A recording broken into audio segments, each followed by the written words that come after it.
नमस्कार साथियों, नमस्कार प्यारे बच्चों। नेशनल अचीवमेंट सर्वे 2024 की मुख्य परीक्षा के पूर्व 3 टेस्ट मॉड्यूल से कक्षा 3 और 6 के बच्चों का टेस्ट लिया जाएगा। इन मॉड्यूल को नेशनल अचीवमेंट सर्वे रेडीनेस मॉड्यूल 1, 2 और 3 कहा गया है। पहला मॉड्यूल का समय 30 सितंबर से 3 अक्टूबर के मध्य है। इन मॉड्यूल्स का उद्देश्य बच्चों की शैक्षणिक दक्षताओं को जानना, जिन भी अवधारणाओं में कमी है उनको पहचान कर बच्चों को समझाना। तो आज के वीडियो में हम कक्षा 6 के लिए नेस रेडीनेस मॉड्यूल 1 के 60 प्रश्नों को सॉल्व करेंगे। 60 प्रश्नों में हम एक पार्ट में हिंदी और गणित के क्वेश्चन सॉल्व कर चुके थे, तो आज के पार्ट में आपको 60 क्वेश्चनों में से 30 क्वेश्चन देखने को मिलेंगे। और यदि आपने पिछले 30 क्वेश्चन का सॉल्यूशन नहीं देखा है हिंदी और गणित का, तो उसकी लिंक भी आपको नीचे डिस्क्रिप्शन में देखने को मिल जाएगी। तो चलिए स्टार्ट करते हैं आज का पार्ट, साइंस और सोशल साइंस का 31 से 60 नंबर तक का सॉल्यूशन। तो यहाँ पर क्वेश्चन नंबर 31 है, प्रियंका एकल परिवार में रहती है। निम्नलिखित विकल्पों में से कौन सा विकल्प एकल परिवार को दर्शाता है? तो यहाँ हम फटाफट देख लेते हैं इसका सॉल्यूशन क्या होगा। इसका सॉल्यूशन है आपका, इसका हल है, तो यहाँ पर ए ऑप्शन आ जाएगा, प्रियंका माता और पिता। कैसा परिवार है? एकल परिवार होने के कारण वह अकेली रहती है अपने माता पिता के साथ। यदि सामूहिक परिवार होता है तो दादा दादी चाचा चाची सब होते हैं। प्रश्न नंबर 32, कैक्टस का कौन सा अनुकूलन उसे सीमित पानी वाले शुष्क वातावरण में जीवित रहने में मदद करता है? तो कैक्टस का कौन सा गुण है ऐसा जो कि उसे सीमित पानी वाले बिल्कुल गर्मी वाले वातावरण में जीवित रहने में मदद करता है? पतझड़, गहरी जड़ें, पतले तने या उथली जड़े? तो ऑप्शन डी आपका यहाँ पर राइट हो जाएगा। कुछ बच्चे गहरी जड़ें भी, कुछ शिक्षक गहरी जड़ें भी इसका लगा सकते हैं, लेकिन इसकी जो होती है जड़ें वो उथली जड़ें होती है, ऊपर की तरफ जड़ें होती हैं। लंबी जड़ें तो होती है लेकिन ऊपर की तरफ होती है, जो ऊपर का जो पानी आता है उसको वो फटाक से वहीं का वहीं ग्रहण कर लेती है। वो लंबी जड़ें है जो नीचे का पानी ऊपर लेकर आती है। तो इसकी जो उथली जड़ें होती है यह इसका एक विशेष गुण होता है। चलिए इसके बाद प्रश्न क्रमांक 33, बोझों को रात में कम दिखाई देता है। वह डॉक्टर के पास गया, डॉक्टर ने उसे कौन सा विटामिन खाने की सलाह दी? तो इसका सही ऑप्शन आ जाएगा विटामिन ए। विटामिन ए की कमी से ही आपका वह रोग होता है जिससे कम दिखाई देता है। प्रश्न क्रमांक 34, सांप को किसानों का दोस्त क्यों कहा जाता है? सांप को किसानों का दोस्त इसलिए कहा जाता है क्योंकि किसानों की जो फसलें हैं उसमें चूहे लगते हैं और चूहों को सांप खा जाता है। चूहे फसलों को खाते हैं, इसलिए आप सांप को किसानों का दोस्त भी कह सकते हैं। प्रश्न नंबर 35, चरते चरते हिरण पलक झपकते ही भाग खड़ा हुआ और शेर के हमले से बाल बाल बचा। हिरण के इतनी तेजी से भागने का क्या कारण था? क्या कारण था कि हिरण तेजी से भाग गया और हिरण बच भी गया शेर से? तो इसका एक ही मात्र कारण होता है, वह है हिरण की शक्तिशाली दृष्टि। जो हिरण की आंखें होती है वह बहुत तीव्र भी होती है, साथ में उसकी जो शेप है वह अलग प्रकार की होती है। वह अपने साइड का जो पार्ट है, हम हमारे साइड का पार्ट ज़्यादा दूर तक नहीं देख सकते, लेकिन हिरण अपने पीछे की साइड को भी काफ़ी हद तक देख लेता है। तो यहाँ पर डी ऑप्शन इसका राइट हो जाएगा। अब प्रश्न क्रमांक 36, छोटी सी जलन होने पर आपको क्या करना चाहिए? मान लीजिए आपका हाथ में कुछ आग वगैरह लग गई, थोड़ा सा जलन हो रहा है, तो आपको क्या करना चाहिए? ठीक है, ये जलन से अर्थ क्या है? जलन से अर्थ है कि जल गया है। ठीक है, आग में जल गया है, उसका मीनिंग यहाँ पर निकल रहा है। जले हुए स्थान पर मक्खन या फिर तेल लगाएं। जले हुए स्थान पर ठंडा पानी डालकर उसे ठंडा करें। तो कभी भी इस प्रकार से आपका हाथ यदि कहीं आग में छोटा सा जल जाता है, थोड़ा बहुत जल जाता है, तो थोड़ा सा उस पर ठंडे पानी डालना चाहिए ताकि उसकी जो है जलन कम हो सके और उससे आपको नुकसान भी कम होता है। अंदर जो आपकी सेल्स होती है कम डैमेज होती है। प्रश्न क्रमांक 37 है, पहले ने हवा में एक पंख, एक पत्थर और एक गेंद को फेंका, किसके कारण सभी वस्तुएं पृथ्वी पर लौट आई। हम यहाँ पर यह भी कह सकते हैं कि कोई भी वस्तु को हम जब हवा में ऊपर की तरफ फेंकते हैं इस तरफ, तो वह लौटकर वापस नीचे की तरफ ही आ जाती है। ऐसा क्यों होता है? तो ऐसा होता है, पृथ्वी के यहाँ पर सेंट्रल फोर्स होता है, पृथ्वी का गुरुत्वाकर्षण अपना बल होता है और वह सभी वस्तुओं को अपनी ओर खींचकर रखता है। यदि ये आपका गुरुत्वाकर्षण बल नहीं हो तो हम भी इस धरती से उड़ना स्टार्ट हो जाएंगे और पता नहीं कहाँ चले जाएंगे। तो यही बल दुनिया को, सभी वस्तुओं को धरती पर बांधे हुए है। उस बल का नाम है गुरुत्वाकर्षण बल। यह एक चमत्कार से कम नहीं है। अब प्रश्न नंबर 38, निम्न महिलाओं से संबंधित सही कार्य के विकल्प को चुनिए। इस क्वेश्चन में कई सारे शिक्षक हमारे कंफ्यूज हो सकते हैं, लेकिन आपको कंफ्यूज नहीं होना है। यह थोड़ा सा दूर दे दिया, इसको पास में देके ऐसा डैश लगा देना था, ठीक है। अब आप इसको ऐसा पढ़िए, क्या किरण बेदी का संबंध पर्वतारोहियों से? गलत। क्या साइना नेहवाल का संबंध बैडमिंटन से है? बिल्कुल सही। सुनीता विलियम्स का संबंध डॉक्टर से है? नहीं। सुनीता विलियम्स जो है यह एक अंतरिक्ष यात्री है। बचेंद्र पाल का संबंध अंतरिक्ष यात्री से है, तो यह भी गलत है। तो इस प्रकार से सही जोड़ी आपकी बी वाली होती है। यहाँ पर साइना नेहवाल का संबंध बैडमिंटन खिलाड़ी से है। इसके बाद क्वेश्चन नंबर 39, रमेश ने सुरेश को अपने घर के गेट के पास कचरा फेंकते हुए देखा। इस स्थिति में रमेश को क्या करना चाहिए? मैं थोड़ा सा आप यहाँ पर फास्ट इसलिए आपको बता रहा हूँ क्योंकि पेपर आपके हाथ में है। रमेश को भी गंदगी फैलाना शुरू कर देना चाहिए, या फिर उसे अनदेखा करना चाहिए, या फिर आपस में साफ सुथरा रखने के लिए कहना चाहिए। तो रमेश को सुरेश से अपने आसपास का जो वातावरण है उसे साफ सुथरा रखने के लिए बोलना चाहिए। यह सही कथन है, ठीक है, ऐसा करना चाहिए। इसके बाद प्रश्न क्रमांक 40, सीमा चिड़ियाघर में जानवरों को देखने गई थी। वह जानना चाहती है कि कौन सा जानवर गलफड़ों से सांस लेता है। सही उत्तर का चयन आपको करना है। क्या बत्तख, घोंगा, मछली या फिर सांप? तो जो मछली होती है वह गलफड़ों से सांस लेती है। यह मोस्ट आईएमपी प्रश्न है और मेन एग्जाम में भी यह पूछा जा सकता है, ठीक है। वैसे ये सारे ही क्वेश्चन इम्पोर्टेंट हैं, तो आपको सभी को यहाँ पर इम्पोर्टेंट मानकर समझना चाहिए। प्रश्न क्रमांक 41 बिल्कुल मोस्ट आईएमपी प्रश्न है। चमगादड़ रात के समय उड़ते हैं, वे रात में अपना भोजन कैसे खोजते हैं? आपको शायद ऐसा लगता होगा इस क्वेश्चन में कि उन्हें दिखाई देता होगा रात को और वो देखकर अपना भोजन खोजते होंगे, लेकिन यह आपका गलत तर्क है। वे कीड़ों को सूंघते हैं, उन्हें ढूंढते हैं, गलत। वे कीड़ों का पता लगाने के लिए ध्वनि तरंगों का इस्तेमाल करते हैं। जो मछली होती है व्हेल मछली, वह भी इस प्रकार से ही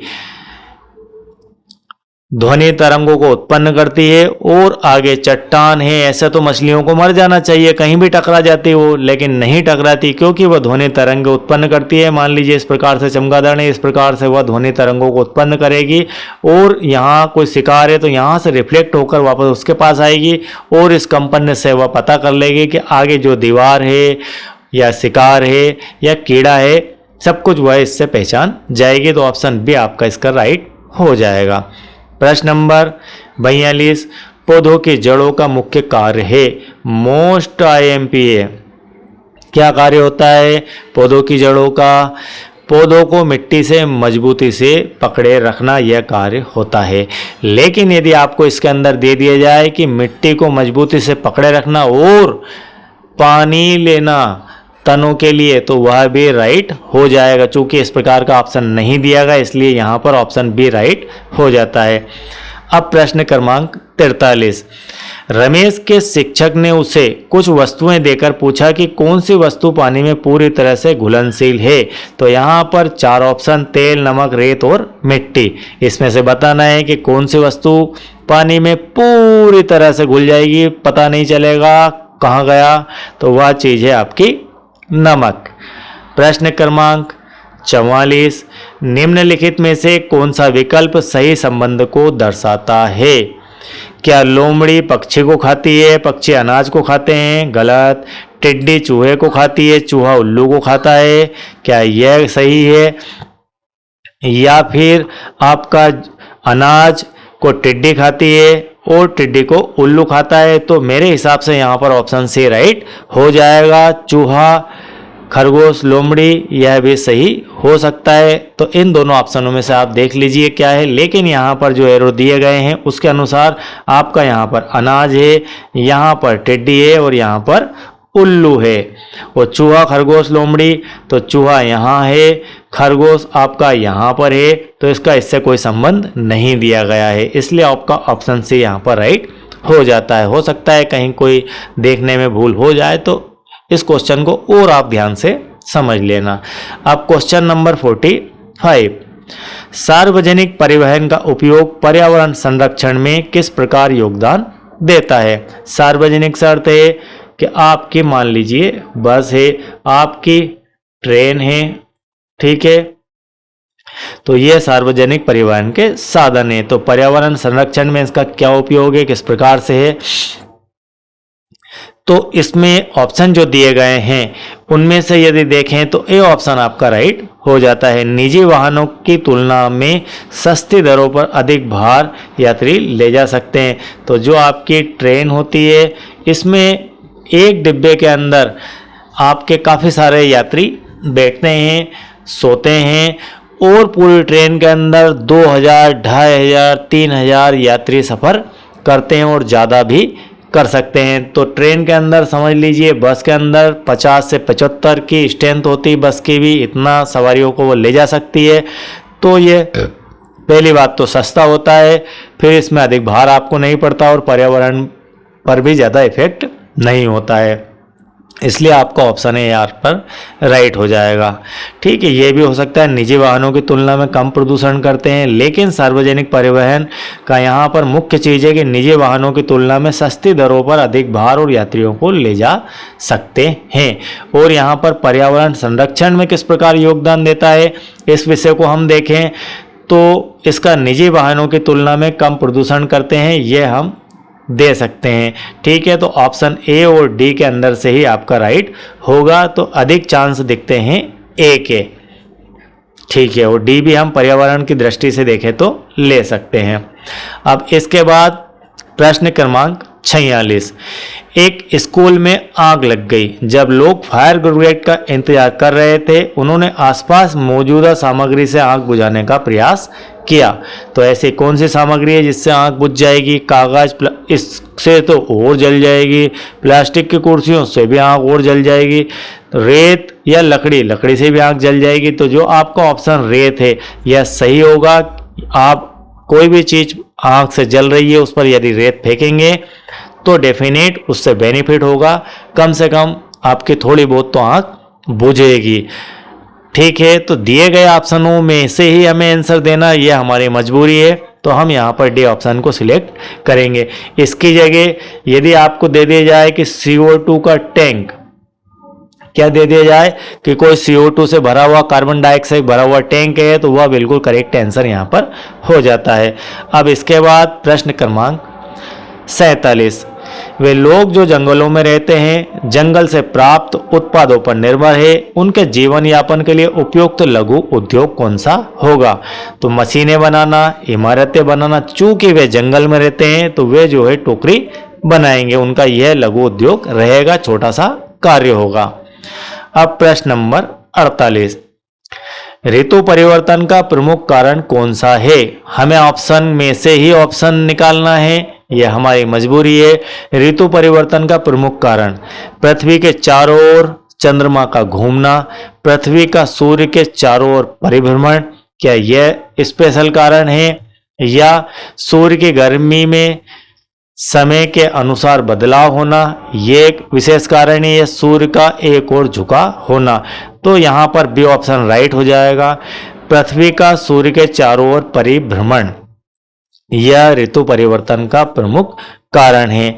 सूर्य का एक ओर झुका होना, यदि यहाँ पर सूर्य की जगह होता पृथ्वी का एक ओर झुका होना, तो हमारा ऑप्शन डी यहाँ पर राइट हो जाता। ऋतु परिवर्तन का प्रमुख कारण पृथ्वी ये हमारी है, और ये जो पृथ्वी है इस प्रकार का अपना अक्ष है, तो अपने अक्ष से ये इस प्रकार से 23.5 डिग्री 23 साइड 1/2 डिग्री झुकी हुई है। इस झुकाव और सूर्य के आसपास घुमाव, इन दोनों के कारण ही ऋतुओं में परिवर्तन होता है। तो ऑप्शन के आधार पर हमारा बी ऑप्शन सही हो जाता है। अब इसके बाद प्रश्न नंबर 49, नीचे दिए ग्राफ में फसलों की बुआई क्षेत्र के बारे में बताया गया है। बताइए कि दोनों वर्षों में किन दो फसलों की बोनी अधिक हुई है। कौन सी दो फसलें अधिक बोई गई है, आपको यह बताना है। यहाँ पर आपका गेहूं, यहाँ पर आपका चावल। तो आपका गेहूं और यहाँ पर चावल, तो गेहूं चावल कहाँ पर है, ऑप्शन ए के अंदर दिया गया है, गेहूं और चावल। अब इसके बाद प्रश्न क्रमांक 50, भारत में सबसे लंबे दिन के उजाले, सबसे गर्म तापमान की विशेषता किस मौसम में होती है। आप सभी जानते हैं यह कार्य आपका गर्मी में होता है। दिन लंबे होते हैं, बड़े होते हैं दिन, रातें छोटी होती है और टेम्परेचर भी अधिक होता है। अब प्रश्न क्रमांक 51, अधिक ऊंचाई वाले स्थानों पर ऑक्सीजन सिलेंडर लेकर क्यों जाना पड़ता है। 4 ऑप्शन दिए गए हैं, इन ऑप्शनों के आधार पर हमें आंसर निकालना है। वायु का घनत्व बढ़ जाता है, जी नहीं, वायु का घनत्व घट जाता है, समान होता है या फिर घट जाता है। तो यहाँ पर जैसे जैसे आप पृथ्वी की सतह से, यहाँ आपकी धरती है, यहाँ से आप ऊपर की तरफ जाएंगे, आपका जो है वायु कम होता चला जाएगा, ऑक्सीजन की मात्रा कम होती चली जाएगी। इसका अर्थ है कि उसका घनत्व घट जाएगा। ठीक है। प्रश्न क्रमांक 52, यह आपका सामाजिक विज्ञान से है। कलिंग युद्ध के बाद सम्राट अशोक ने कभी युद्ध ना करने का निर्णय लिया और बौद्ध धर्म को अपना लिया था उसने। इसके बाद में ऐसा क्यों किया था? ऐसा इसलिए किया था कि युद्ध में हुई हिंसा और खून खराबा उसने देखा, वहां से उसका हृदय परिवर्तन हुआ था। अब प्रश्न क्रमांक 53, मोस्ट आईएमपी क्वेश्चन है। चित्र देखकर प्रत्येक चिन्हों को देखना है, पहचानना है और बताना है कि इसमें से क्या कौन सा है। तो आपका यहाँ पर मैं सीधे सीधे दिखा देता हूँ, आपको ऑप्शन बी राइट हो जाएगा। ये जो चिन्ह है ये बड़ी रेल लाइन का है, ये जो चिन्ह है ये पक्की सड़क का है, और ये किसी भी देश के अंतर्राष्ट्रीय सीमा को दिखाने वाला चिन्ह है। तो बी ऑप्शन आपका राइट हो जाता है। 54 नंबर है, 2024 एक लीप वर्ष था, अगला लीप वर्ष कब होगा। तो जो आपका लीप वर्ष होता है, कौन सा वर्ष? लीप वर्ष। उस लीप वर्ष के अंदर आप यदि 4 का भाग लगाएंगे तो पूरी तरह से चला जाएगा। तो 4 का भाग, और हर 4 साल बाद ही 4 के पहाड़े में ही लीप वर्ष आएगा। तो ये जो आपका 2028 है ये 2024 के बाद आने वाला, तो प्लस 4 साल बाद आप याद रखिए, क्योंकि अब आप 2024 में कक्षा 6 में आपकी समझ है कि 2024 जो है लीप वर्ष है, तो उसके 4 साल बाद वाला साल आपका लीप वर्ष होगा, 28 होगा, और उसके बाद 32 होगा, उसके बाद 36 होगा। ओके। और यदि इसके अंदर आप 4 का भाग लगाएंगे, 4 का भाग 2028 में, तो पूरी तरह से चला जाएगा, कुछ भी शेष नहीं बचेगा। यह तरीका होता है। प्रश्न क्रमांक 55, एक बच्चे ने आसमान में एक चमकीले लाल रंग का धब्बा देखा। उसके माता पिता ने उसे बताया कि यह एक ग्रह है। वे किस ग्रह की बात कर रहे थे? कुल मिलाकर क्वेश्चन ये है कि जो आपके चमकीला ग्रह है वह कौन सा है। तो चमकीला ग्रह हमारा, अब इसके बाद प्रश्न क्रमांक 56, यह आईएमपी क्वेश्चन है, यह भी आईएमपी है। नीचे दिए गए पत्ते की छवि को ध्यान से देखो।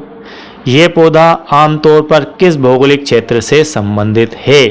तो यह आपका तटीय क्षेत्रों में पाए जाने वाले पेड़ों की पत्तियों का एक नमूना दिया गया है। जो तटीय क्षेत्र जैसे पश्चिमी घाट, पूर्वी घाट, समुद्र के किनारे वाले जो क्षेत्र होते हैं, उनके जो पेड़ होते हैं उनकी पत्तियां कुछ इस प्रकार की बनावट की होती है।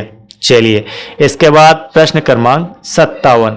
एक लड़का अपने दोस्त को पत्र भेजना चाहता है, उसे अपना पत्र कहाँ पर पहुंचाना होगा? पुलिस स्टेशन, स्टेशनरी, डाकघर। तो डाकघर जो है इस कार्य को करने के लिए बने हुए हैं। इसके बाद प्रश्न क्रमांक 48। नदी पर बांध बनाने का मुख्य उद्देश्य क्या है? जो आपके यहाँ नदियां होती है वो छोटी नदियां होती है, यदि बड़ी कोई नदी होती है उसके ऊपर डैम बनाया जाता है, तब उस विषय में पूछा जा रहा है कि उसका क्या उद्देश्य होगा। उसका प्रमुख उद्देश्य होता है बिजली पैदा करना और आसपास का जो क्षेत्र है उसमें पानी की समय समय पर सप्लाई करना, क्योंकि पानी जब निकालेंगे डैम से तभी वहां पर टर्मिनल घूमेंगे और बिजली बनेगी, और बिजली बनने के बाद पानी आगे बढ़ जाता है, उस पानी को जो है सिंचाई का उपयोग में लाया जाता है। तो सिंचाई के लिए तो यह ऑप्शन आपका बी राइट हो जाएगा। ठीक है, ये बाकी ऑप्शन आपको राइट लगेंगे, लेकिन प्रमुख पूछा है। क्या पूछा है? मेन उद्देश्य पूछा है, प्रमुखता से यह कारण रहेगा। अब यहां पर एक और भयंकर क्वेश्चन आ चुका है, मोस्ट आईएमपी, इसको आपको पता होना चाहिए। महाजनपद काल के प्रमुख नगरों को चिन्हांकित किया गया, इसका सही क्रम क्या है? पहली बात तो क्वेश्चन ही बहुत टेढ़ा मेढ़ा है, आपको पहले यह ध्यान रखना है कि यहाँ कौन कौन सी जनपद कहाँ कहाँ पर आपको दिखाई दे रही है। तो पहले 16 महाजनपदों में इसका विभाजन हुआ था। तो 16 महाजनपदों में आपको मैं बता दूं कि आपका जो ये वाला पार्ट है ये आपका है कांधार नरेश वाला पार्ट। कांधार देश की राजधानी हुआ करता था। ये आपका अवंती उज्जैन वाला है। ठीक है, तो आपको मैं यहाँ पर ऑप्शन दिखाता हूँ, कौन कौन से ऑप्शन दिए गए हैं, उस ऑप्शन के आधार पर आपको आंसर देता हूँ मैं। पहले तो ये आपको दिखा देते हैं हम कि ऑप्शन यहाँ पर ए लिखा हुआ है, इसको आप सी लिख लो। ठीक है, ए बी सी डी, और यहाँ पर सी लिखा है, इसे आप कर लो घा, ये करेक्शन हो गया। अब ऑप्शन आपका ये वाला राइट हो जाएगा, का हस्तिनापुर। ठीक, तो यहाँ पर आपका हस्तिनापुर वाला क्षेत्र पड़ता है जो कि यूपी के अंदर है। ठीक, अब चलिए कौसंबी, तो ये आपका जो है ना कौसंबी क्षेत्र है, कौसंबी महाजनपद, जिसको 16 महाजनपदों में विभाजित किया गया था। उन 16 महाजनपदों में से 4 महाजनपदों की बात यहाँ पर की जा रही है। उसके बाद अवंती, जिसे आप उज्जैन के नाम से जानते हैं, तो ये आपका लगभग यहाँ पर मान के चलिए, थोड़ा सा इसको इधर बना दिया गया है। ठीक है, तो यहाँ पर आपका अवंती हो जाएगा। और एक और लास्ट बचता है तक्षशिला, तो ये जो है पुराने समय में भारत का हिस्सा हुआ करता था, तो यह आपका यहाँ पर है तक्षशिला। तो इस प्रकार से आपका यहाँ पर सी ऑप्शन राइट हो जाएगा। अब इसके बाद यहाँ पर 60 नंबर का क्वेश्चन, निम्नलिखित में से कौन सार्वजनिक सुरक्षा का कार्य करता है? कानून प्रवर्तक का है, आपराधिक गतिविधियों की जांच के लिए जिम्मेदार है, डॉक्टर इलाज करते हैं, पुलिस, ग्राम पंचायत या नगर पालिका अध्यक्ष। तो यहाँ पर बी ऑप्शन आपका राइट हो जाएगा। और इन ऑप्शनों को लेकर यह आपकी ओएमआर सीट है, इसको फिल कर देना है। और ओएमआर सीट को किस प्रकार से फिल करना है, इस बात का जो वीडियो है वह नीचे आपको डिस्क्रिप्शन में देखने को मिल जाएगा। यह सीट किस प्रकार से भरनी है वहाँ पर मैंने आपको पूरे वीडियो के माध्यम से बताया है। यहाँ पर एक प्रश्न आया था कि मीडियम में क्या भरना है। मीडियम में अभी मैं नहीं जानता है कि क्या भरना है, लेकिन मीडियम का जो कोड है वह यदि आपके जब मेन एग्जाम होगी उसके इंस्ट्रक्शन में लिखा हुआ आता है तो वहां से देखकर हम मीडियम का कोड भरेंगे, यह बिल्कुल क्लियर है। ओके, और बाकी इस प्रकार से आपके यहाँ 60 क्वेश्चन है, इन्हें आप यहाँ पर भर दीजिए। और यहाँ पर 1 2 3 4 करके ऑप्शन दिए गए हैं। तो ए ऑप्शन आपका 1 नंबर, बी ऑप्शन आपका 2 नंबर, सी ऑप्शन आपका 3 नंबर और डी ऑप्शन आपका 4 नंबर। तो 1 2 3 4 में ABCD इस प्रकार से आपको फिल करना है। कुछ बच्चों ने आज यहाँ पर भी सिग्नेचर कर दिए, तो यहाँ पर इन्विजिलेटर को साइन करना है, बच्चों के साइन नहीं करवाना है। और CWSN की स्थिति में यदि है कोई बच्चा तो उसे भरना है, अदरवाइज इसे आप छोड़ दीजिए। अदर भी नहीं भरना है, इसको कुछ भी नहीं करना है यदि बच्चा CWSN नहीं है तो। ओके, तो इस प्रकार से यह आपका पार्ट कंप्लीट होता है। और आपने यदि क्वेश्चन नंबर 1 से 30 का सॉल्यूशन नहीं देखा है तो उस वीडियो की लिंक भी आपको नीचे डिस्क्रिप्शन में देखने को मिल जाएगी। और कक्षा 3 और 6 के नेस और ओलंपियाड के समस्त वीडियोस आपको नीचे डिस्क्रिप्शन में लिंक उनकी दी गई है। 18 सप्ताह के पूरे मैंने कंप्लीट करवा दिए हैं, उन्हें भी वहां से देख लीजिए और बेहतर आप तैयारी कीजिए और आपके स्कूल का आप परफॉर्म बेहतर करें, आपके जिला टॉप पर रहे, आपका प्रदेश टॉप पर रहे। मैं ऐसी कामना करता हूँ और आप इन वीडियोस को बच्चों तक पहुँचाएंगे ताकि वे बेहतर तरीके से मेहनत कर सके, आपके स्कूल, आपका जिला और आपके स्टेट का नाम रोशन कर सके। Thank you very much.